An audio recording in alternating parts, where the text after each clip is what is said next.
metres, I think it is. But it's well worth just sneaking up and just seeing if you can see any bit of action.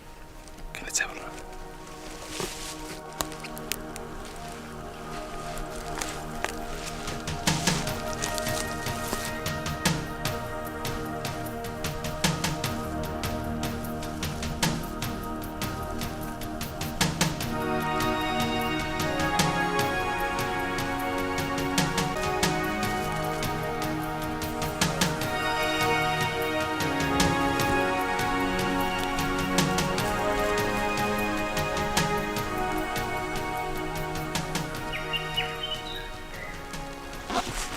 Sneaky little guys.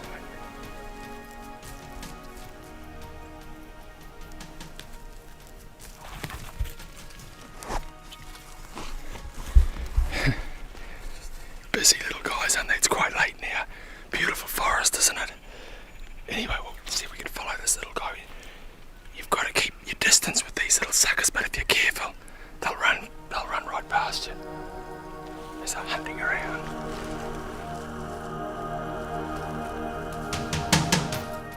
When looking for kiwi, it pays to take your time and have plenty of patience, and one could turn up out of the blue just when you least expect it.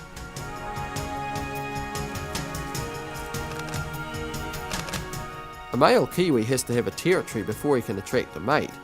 On Stewart Island that can be anything from 5 to 50 hectares, depending on how much food can be found there.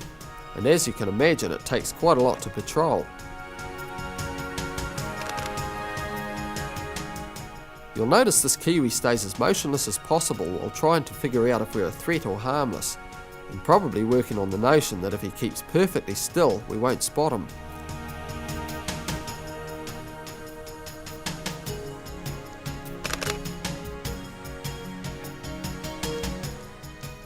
Kiwis have very solid legs and can let out a powerful kick when necessary to ward off predators or intruders. During a fight, one good blow can send an opposing kiwi several feet in the air.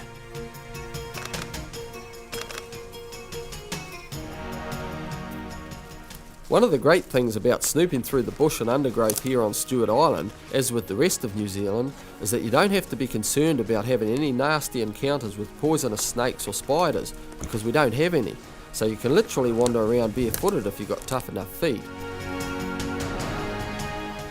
One thing we've learned over the years is that in order to achieve your goal, you must persist right up to the last minute, because sometimes it's that ongoing perseverance that gets you that outstanding shot that you could have otherwise missed out on.